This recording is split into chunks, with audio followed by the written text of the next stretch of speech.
Imagine stepping into a simple taxi on a cold, silent night, believing the man behind the wheel is nothing more than ordinary, insignificant. Now, imagine laughing at him, mocking him, belittling his existence without the slightest idea of who is truly sitting there, silently watching every word, every gesture of contempt. What would you do if you discovered that the very driver you humiliated actually had the power to change your life in the blink of an eye? And worse, that the person you admired the most, the untouchable billionaire of the city, was, in fact, nothing more than his employee. This story will show you that the world is not always what it seems, and that underestimating people can be the most expensive mistake of your life. If you enjoy real stories, or those inspired by shocking events, filled with suspense, mystery, and unexpected twists, make sure to subscribe to the channel, turn on the notification bell, and hit the like button. That support helps us keep bringing you powerful stories like this one. Get ready, because what begins as just another taxi ride will soon turn into a revelation no one could ever imagine. It was late afternoon, but the sky felt heavier than on any other day. Gray clouds gathered over the city, painting the horizon with an almost metallic shade. A cold wind swept through the wide streets, making the streetlights tremble. It was as if the city itself sensed something about to happen. At the entrance of one of the most luxurious hotels, a group of 4 young executives waited. Well-dressed men in tailored suits, expensive ties, perfume that carried arrogance. They laughed loudly, so loudly it was impossible not to ignore. It wasn't joy, but arrogance. A declaration. "We are better than you." One of them displayed a silver Swiss watch, catching the dim evening light. Another, with slicked-back hair, checked social media like invisible trophies. The others laughed at cruel jokes, treating passers-by like extras in their play. That was when the taxi arrived. A simple, worn car. Nothing grand. The driver lowered the window and spoke calmly. "Good evening, gentlemen. Where to?" The phrase was simple, but it was received as a joke. They laughed mockingly. They entered the taxi without respect, slamming doors as if onto a throne. The driver stayed silent, eyes on the road, his calmness unsettling.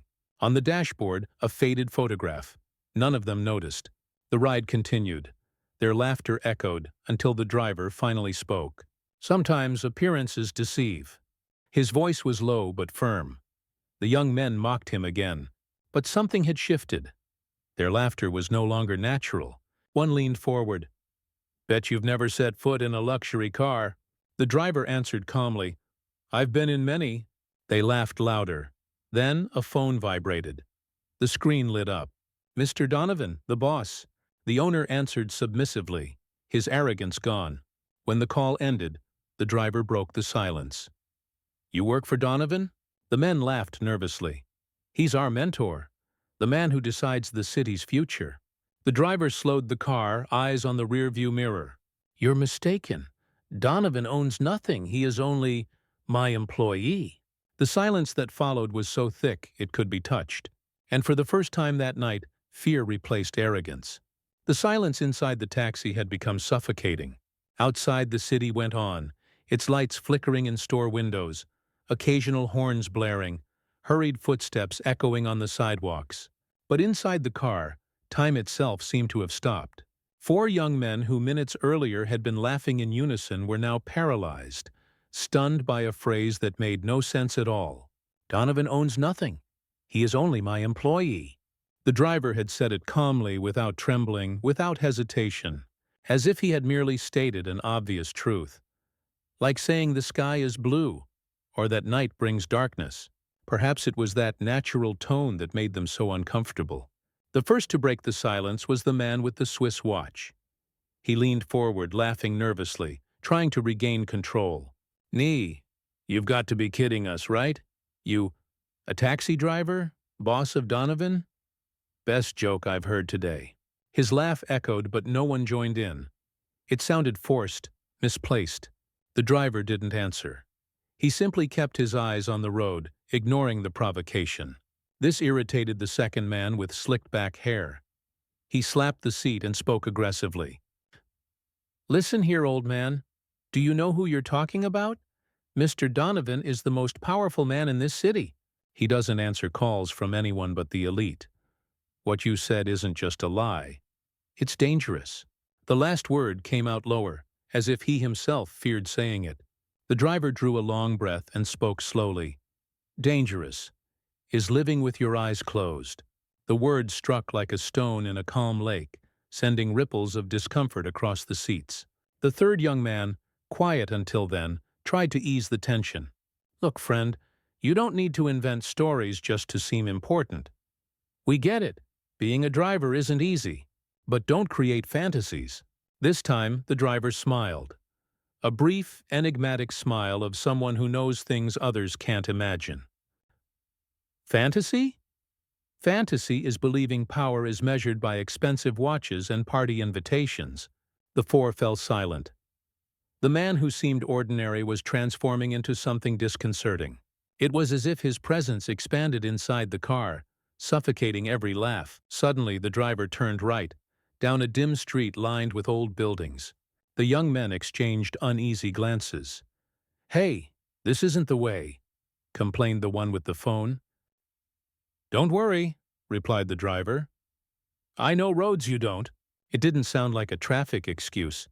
It sounded like a warning. "Okay then, if you really know Donovan, prove it. Tell us something only someone close would know." The driver paused, then spoke slowly as if reliving memories. Donovan always hated the sound of clocks. The ticking drove him mad. He would wrap them in towels to block the sound. The man with the Swiss watch widened his eyes. How could he know that? The driver went on. "He has a scar on his right hand, near the thumb, from dropping a French wine bottle trying to impress investors. I was there, and I paid for the bottle." The young men looked at each other. Fear was settling in for real now. One tried a last move. "That proves nothing. You could have made it up." The driver slowed, reached into the glove box, and handed an envelope to the man in the front. Open it." With trembling hands, he pulled out a time-worn photograph. Donovan, young, holding folders like an assistant, while the younger driver sat in a leather chair in a position of authority. The four shrank into their seats like children caught red-handed. The shadow of the driver grew larger by the second, bigger than the car, bigger than the night. Then he spoke, his voice low but sharp. "Never forget this. Those you idolize are often nothing more than disguised employees." The driver's eyes gleamed in the rear-view mirror, and in that moment, the young men realized they had stepped into something far greater than a taxi ride. The street the driver led them to felt as if it existed outside the city's calendar. The old facades, worn down by decades of wind and pollution, kept silences that not even the most expensive watches could buy. The taxi glided slowly until it stopped before an imposing dark stone building, ornamented with classical columns like colossi and a triangular pediment engraved with discreet, elegant letters, Arcadia. The young men, stitching skepticism to nervousness, sank into their seats when the driver turned off the car. The engine went quiet. Only the sound of a flag brushing in the wind on a high balcony remained, and the distant crackle of a flickering sign on the building next door. Those walls held a kind of silent authority, not the kind that commands by force, but the kind that commands because it always has. "This building is mine," said the driver without triumph. Or at least, it always was. No one laughed, not even out of reflex. The one with the watch opened his mouth to object, then gave up. The driver stepped out. The door closed with a soft sound, as if the bodywork were old and lined with memories. Without asking, he popped the rear locks. "Come, it's time to learn the difference between history and version." They followed him like one follows a procession, a mix of respect and fear. The sidewalk exhaled the mineral smell of the first drizzle. The Arcadia's lobby ahead was a corridor of gray marble with white veins, polished enough to reflect faces like an oracle. At the desk, a white-haired doorman looked up. Seeing the driver, he straightened with a start, and smiled as if seeing an old friend returning from war. "Sir," he said, voice faltering with reverence, "I wasn't expecting you today." The young men exchanged glances. The most skeptical clenched his jaw. The driver merely nodded, receiving a ring of old keys, heavy, clinking like iron clocks in a mortuary chamber. They passed through the metal detector that didn't beep, as if it too recognized that visitor. The elevator had a scissor gate. The driver slid it in 2 motions, and the car began to rise with a low rumble, lungs well seasoned. In the worn mirror, the 4 young men looked smaller, their faces sanded by guilt. The driver in the background seemed larger than the elevator. "You want the truth," he said, as the Roman numerals ticked floors. "I, 2, 3. Very well. I'll give you context. Truth without context turns into ammunition in the wrong hands. And in this city, ammunition is cheaper than character." The elevator stopped on the 6th floor with an almost theatrical jolt. The driver opened the gate and led them down a carpeted corridor, silent as a library. The last door bore another brass plaque. Counsel. He turned 2 keys with the ease of someone who'd never stopped doing it. The lock yielded with a sigh.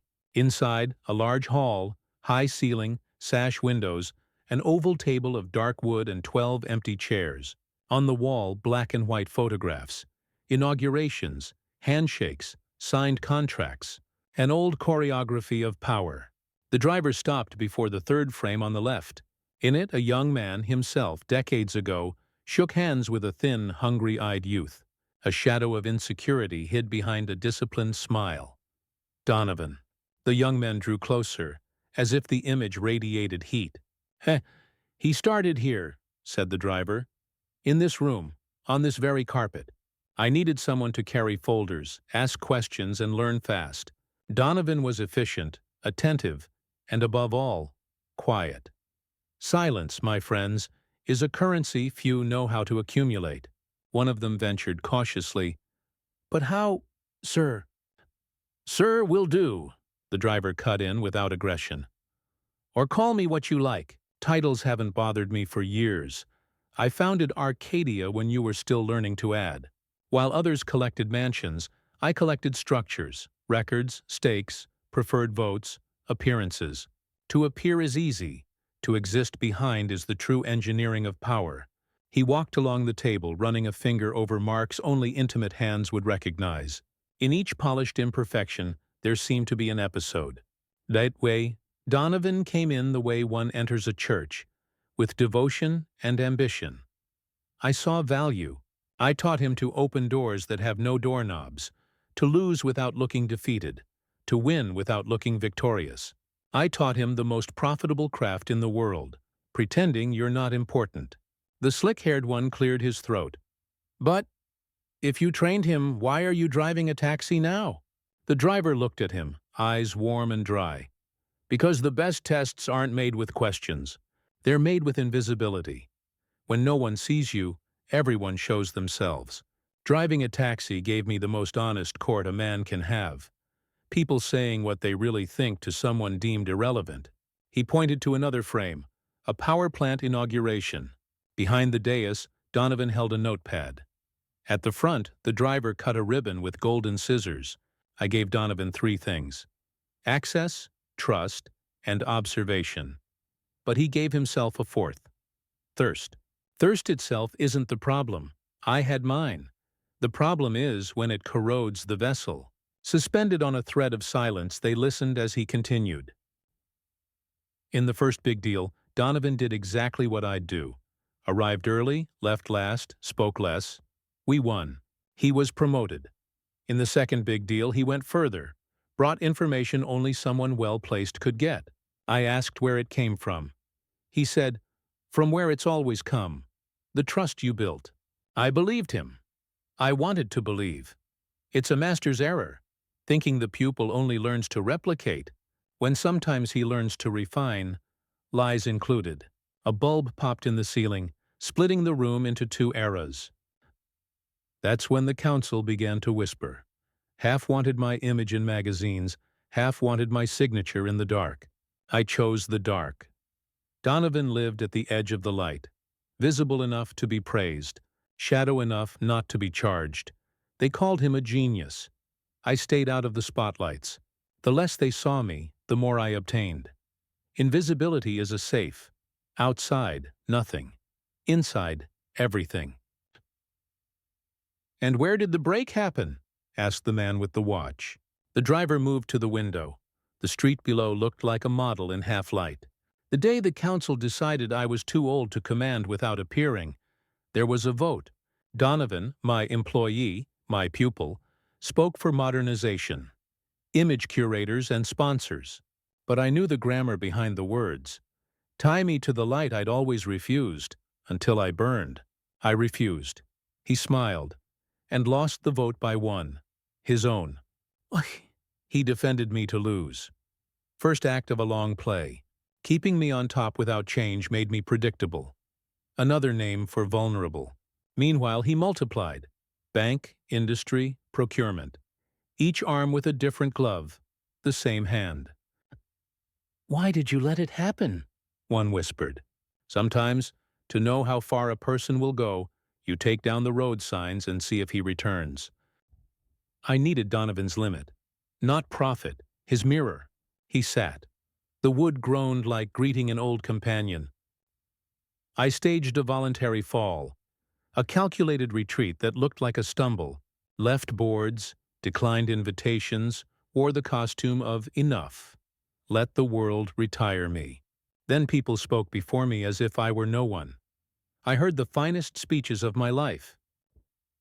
Donovan opened doors with my name, but locked exits with fear. Suppliers who refused deadlines were replaced by paper competitors. Councilmen who refused projects drowned in purchased accusations. His math was simple. If I can't buy you, I can tire you out. That's a crime," the slick-haired one said, sweating. Crime is a word used by those who missed the timing. Before crime, there's custom. After crime, there's agreement. He understood naming is more powerful than doing. Hence, the most powerful man in the city. Half myth, half invoice. He took a small black notebook with an elastic band. Pages of meticulous notes. Dates, meetings, names. "I've driven a taxi for years. This notebook exists for the reason you think. Proof. Sometimes auditors, sometimes analysts, sometimes young executives ride with me. Some talk.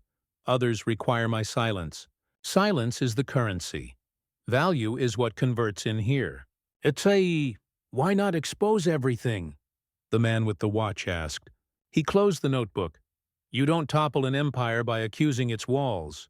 You turn off the lights, one by one, until those inside face the shadows they cultivated. I don't want the headline. I want the silence after the last toast." An old clock chimed 6 times. Not 6 o'clock, 6 warnings. You idolize him because he stands where the eyes are. I prefer where decisions converge when eyes blink. And everything converges, tonight. "What do you mean, today?" They started. "Today. There's a party, an announcement to change the city's future. It depends on signatures, anchor contracts, and a philanthropic stamp." He forgot a detail. "The stage is built with my material. If you control everything, why bring us? Why tell us?" "Because you are part of the material, too. A perfect case study. Shop window confused with merit. You laughed at my upholstery, as if expensive leather could fit on cheap character. The city learns best by example. Nothing teaches more than one's own shame. You'll watch Donovan's face when he sees me, and your own faces in mirrors." Silence returned, now a relief map of possibilities. "Will you humiliate him? In public?" "I don't humiliate anyone. I remove costumes. Whoever feels naked shames himself." He opened a dark leather folder. Incorporations, addenda, donations, voting declarations. On the last page, a labyrinth of ownership. Logistics, sanitation, media. Beneficiary, Anaxim. I name things no one searches for. Guided by headlines, we grow blind to minutes. He returned the folder with ritual care. Donovan was never the owner. He was the performer of my play. Actors who confuse applause with ownership end up improvising against the script. And us? What will happen to us? What happens is what you do with what you've heard. Keep laughing at upholstery and chasing selfies, or learn to distinguish influence from importance. Influence is a strong perfume that clings for an hour. Importance is the wood of the table, before and after the smell. He glanced at a ticking wall clock and nodded. It's time. They retraced the corridor. The elevator descended like a steady heart. The doorman waved goodbye like a blessing. Outside, the wind picked up. Papers scurried like silver fish escaping a net. Inside the taxi, no one spoke. The engine's familiar rumble felt orchestrated for an inevitable finale. Streets opened, lights aligned like invisible rails toward the destination. When I said Donovan is my employee, I didn't mean a payslip. I meant obedience, an architecture he no longer knows how to read. He's a prisoner of his image. Everything must fit the frame. The frame is mine. They turned down an avenue lined with old trees. The convention center glowed with warm lights, black cars queued. Important people feigned haste, offering themselves to flashes. Outside, attendants wielded clipboards. Inside, white-gloved waiters carried trays of sparkling wine whose foam looked rehearsed. The driver slowed, looking at the four in the rear view. They had the pallor of those who witnessed an eclipse. Before we go in, understand this. Power isn't speaking loudly, it's calibrating the other's silence. Today, when I walk through that door, you'll hear a silence. It will tell you everything you need to know. If he sees us at your side, can he hurt us? The right question is, if he doesn't see you at my side, who will you be to him? Replaceable pieces in a game he doesn't control. Don't worry about the spotlight's judgment. Worry about the memory of the one who turns them off. He parked. The rear view returned his eyes like two streaks of cold fire. Last lesson of this chapter. Never mock someone who chose to be ordinary. Sometimes it's a gala outfit for the right ball. The doors opened. The lobby smelled of cut flowers and fresh varnish. He adjusted his dark coat, touched his inner pocket. A notebook, a contract, a silent weapon. They followed, each step, a retreat of arrogance, an advance in understanding. Before the red carpet, he stopped. A cleaning lady gathered fallen napkins. He thanked her, discreetly placed something in her hand. She smiled, surprised, and looked at the young men. Did you see that? They saw, and understood. Who sees the invisible sees the whole board. Let's go, he said, voice calling an orchestra to position. I've told you the past. Now you'll watch the present unmask the future. The clink of cutlery fell silent as an announcement hit the microphone. A name reverberated, impeccable. Mr. Donovan. Applause rose, obedient. The driver smiled without showing teeth, a smile as old as Arcadia's marble. We've reached the point where versions change clothes. Pay attention.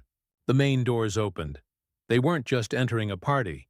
They were stepping onto a field of force where every gaze weighed tons. Invisible Erinyes breathed between the columns, and the city, translated into ties and goblets, waited for a promise to love, a villain to hate, a story to repeat. The driver, who chose to be no one to see everything, took the first step. The floor gleamed, heads turned. A man on stage lifted his eyes, and respect, mixed with fear, raced electric across the hall like a whisper turning into a storm. And then it began. The hall was filled with a rehearsed energy. Golden lights glinted off crystal chandeliers, as if every spark had a price. The metallic clink of champagne glasses, the calculated murmur of guests, the clipped laughter of politicians and businessmen, the dance of the powerful. At center stage, Donovan. Solid blue tie, impeccable suit, polished smile.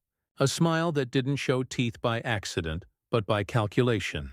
A smile trained to look human, yet never vulnerable. Beside him, reporters and photographers waiting for the most powerful man to announce yet another promise only he could fulfill. The taxi had pulled up a few minutes earlier. Now the driver and four young men crossed the lobby like pieces out of place. Each step echoed louder than it should. Every gaze slid over them with strangeness. And then it happened. In the middle of his speech, Donovan looked toward the entrance, and his eyes, froze. Time seemed to shatter into invisible shards. The billionaire, used to commanding gazes, was now commanded by one. Not by the audience, by the driver's steady, silent stare. Donovan paused for only a second. But here, a second is an eternity. Guests began to whisper. Some thought the microphone had failed. Others believed explosive news was coming. But it wasn't any of that. Donovan had just seen a ghost of flesh and bone. He drew a deep breath, forced the smile back on. But his eyes, usually cold and calculating, now showed fear. The young men beside the driver watched in shock. The man they idolized, the untouchable, seemed smaller. Before everyone, Donovan discreetly bowed his head. Not the greeting of equals, the gesture of a subordinate to a superior. The driver walked forward calmly, unhurried. With every step, the whispers grew. Who was this simple man who froze a billionaire with a single look? Donovan set down his glass. The sound cracked like thunder across the hall. He stepped off the stage. Cameras swung to capture the unexpected encounter. Sir," Donovan said quietly, yet audibly. "I didn't know you would come tonight." The murmuring swelled. "Sir?" The man who demanded to be treated as authority was addressing another man that way? The driver only smiled and let silence do the work. Everyone understood. The power wasn't with Donovan. It was with the man before him. One of the young men muttered, almost voiceless, "My God, he wasn't lying." Visibly uncomfortable, Donovan extended his hand. But the gesture wasn't authoritative. It was submissive, like someone pleading to keep up appearances before a crowd. The driver shook his hand firmly without warmth, and then he spoke. "I told your friends you are still my employee. Today is no different." The phrase struck like a silent lightning bolt. No shouts, no explosion. Something greater, a collective embarrassment. The hall realized it had witnessed the fall of a mask. A night meant to glorify Donovan became his exposure. The driver stepped forward, scanning the audience. Never underestimate those who choose to live in the shadows, because in the dark they see more than you ever will under spotlights. The whole hall fell silent, heavy, dense, uncomfortable. The kind of silence that destroys reputations faster than any newspaper scandal. The young men who mocked the driver were now petrified. They had seen the truth with their own eyes. The most powerful man was just an actor on a borrowed stage. At the center of it all, the driver, calm gaze, silent presence, stood as the one who truly moved the pieces on that board. The hall was still immersed in that silence that isn't empty but far too full. Full of questions, of fear, of shame. Glasses remained suspended in the hands of guests, as if no one dared to move. It was as if everyone was waiting for the next act, unsure whether they were witnessing a play or a public execution. Donovan held a rigid posture, but sweat gleamed on his forehead. His fake smile no longer convinced anyone. In front of the driver, he seemed smaller, like a puppet whose strings had been cut. The driver scanned the room with a calm, piercing gaze. Each person who met those eyes felt exposed, stripped bare, as if their social masks, excuses, and arrogance were silently torn away. Then he spoke, and his voice echoed through the hall like a funeral sermon. "Many of you believe that power is being seen. That power is having your name on headlines, your face on billboards, your photo on magazine covers. But I tell you this, that is not power. That is vanity. And vanity is the worst slavery a man can carry." The words struck hard, especially Donovan. He lowered his eyes, as if each syllable was a weight too heavy to bear. "For years, I chose to live in silence. I let my own employee," he pointed directly at Donovan, "believe he had become the owner of something. I let the world call him billionaire, leader, untouchable. But do you know why? Because the cruelest prison isn't taking something away. It's letting him believe he has everything." A shiver ran through the hall. No one dared to interrupt. Even the waiters, frozen with trays in hand, seemed part of the silent audience. The driver then turned to the four young men who had mocked him hours earlier.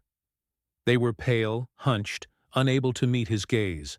"You, and you laughed at me because you saw me driving a simple car. because my seats weren't Italian leather, because my life looked modest. You judged me for what you thought you saw, and you bowed to a man who only exists because I allowed it." The words fell on them like hammer blows. One of them, trembling, tried to speak, but couldn't. His voice died before leaving his lips. Etude. True power, boys, doesn't need to show itself. True power is not on the stage. It's behind it.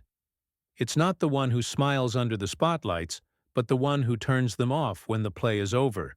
Then he did something unexpected. He turned to Donovan and extended his hand as if offering a last chance. Donovan, humiliated, took it, but not as an equal. It was the gesture of submission, of acceptance. "You still work for me, Donovan. You never stopped working for me. The only difference now is that everyone knows it." The hall erupted in whispers. The myth had been shattered, and the weight of that revelation could never be erased. The driver turned and walked calmly toward the exit. No one dared to stop him. Before disappearing through the grand doors, he stopped, looked back one last time and said, "Always remember, the man you underestimate may be the very one writing the destiny you live." And he was gone. The hall remained paralyzed. Donovan, once exalted, now lay in ruins before everyone's eyes. The young men, still in shock, knew they would never be the same. They had learned that mocking someone for their appearance is mocking their own ignorance. And that night, everyone understood a dark truth. True power makes no noise. It whispers. And when you finally hear it, it's already too late.